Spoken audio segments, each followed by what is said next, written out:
Assalamualaikum kakak, adik, semoga selalu dalam ridhonya. Amin. Selamat dan terima kasih sudah bergabung menjadi keluarga BK and Friend. Ingat, subscribe, tulis komentar membangun untuk channel ini, like dan share.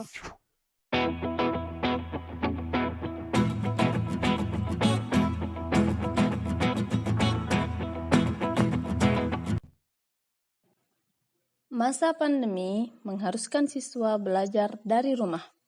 Banyak hal yang sudah dilalui peserta didik untuk terus menjalani proses belajar. Mungkin ada yang mengeluh, senang atau bahkan kebingungan.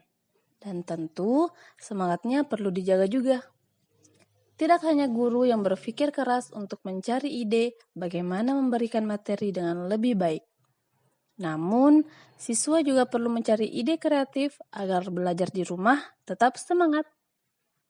Nah, sudah hampir 3 bulan berjalan tahun ajaran baru dengan metode ini. Tentu ada kejenuhan dan mulailah muncul kemalasan bagi peserta didik. Sebagai pengajar, pasti paham akan hal ini. Namun, kita harus tetap semangat jika peserta didik bertanya-tanya terus mengenai kapan waktu sekolah.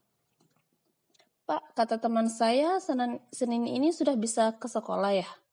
Atau, Bu, saya nggak paham materi ini, saya nggak punya kuota, dan berbagai pertanyaan-pertanyaan lainnya. Namun, beginilah kondisi saat ini.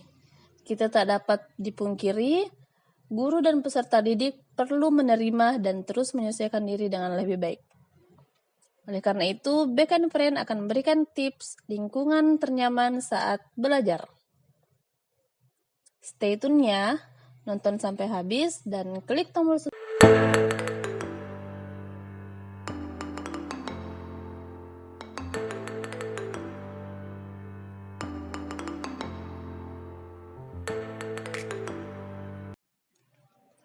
Yang pertama, siapkan ruangan yang nyaman saat belajar. Peserta didik perlu mencari tempat ternyaman saat belajar, bisa di halaman rumah atau di kursi kesukaan kakak adik. Jangan sampai saat belajar daring, tempat tidur adalah tempat ternyaman belajar. Itu bukan solusi bagi siswa yang belajar dari rumah. Yang kedua yaitu sediakan camilan atau minuman kesukaan. Saat belajar, dapat diselingi dengan ngemil atau minum dan makan makanan yang ringan. Tujuannya agar peserta didik tidak kelaparan saat belajar daring. Selanjutnya, manfaatkan fasilitas belajar online. Belajar daring bukan hanya melalui grup belajar WA. Namun, ada beberapa fasilitas yang bisa menambah semangat belajar di rumah. Misal, kuisis, kuis kreator, rumah belajar, ruang guru, dan masih banyak lainnya. Selanjutnya yaitu atur alat tulis menulis dengan rapi. Melihat alat tempur belajar, tumpukan buku dan kertas-kertas di meja belajar dengan rapi akan meningkatkan mood untuk semangat belajar. Selanjutnya, siapkan jadwal belajar di rumah. Semangat belajar kadang berkurang karena peserta didik tidak mengingat jadwal belajar hari ini. Nah, salah satu caranya yaitu silahkan tulis jadwal belajar dan tempelkan di dinding kamar masing-masing, agar kakak adik tidak lupa jadwal pelajaran hari ini. Faktor pencahayaan saat belajar. Cahaya yang bagus dapat meningkatkan konsentrasi belajar, apalagi belajar sambil melihat pemandangan hijau dan indah. Hal ini meningkatkan imajinasi dan semangat belajar loh. Selanjutnya yaitu menjaga stamina.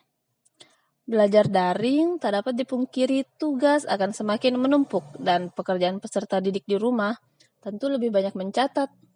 Kalau begitu, kakak adik perlu menjaga stamina dengan cara mengatur istirahat agar waktu dapat termanage dengan baik.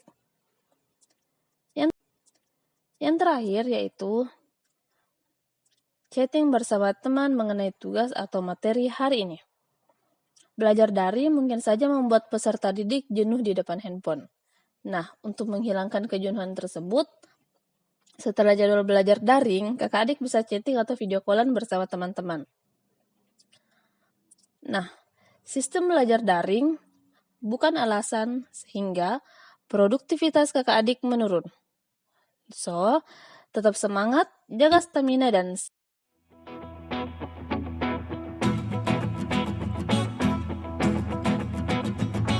Stay tuned with Beka and Friend. Thank you for watching and ingat subscribe, tulis komentar membangun untuk channel ini, like dan share. Salam, life is beautiful. Wassalamualaikum warahmatullahi wabarakatuh.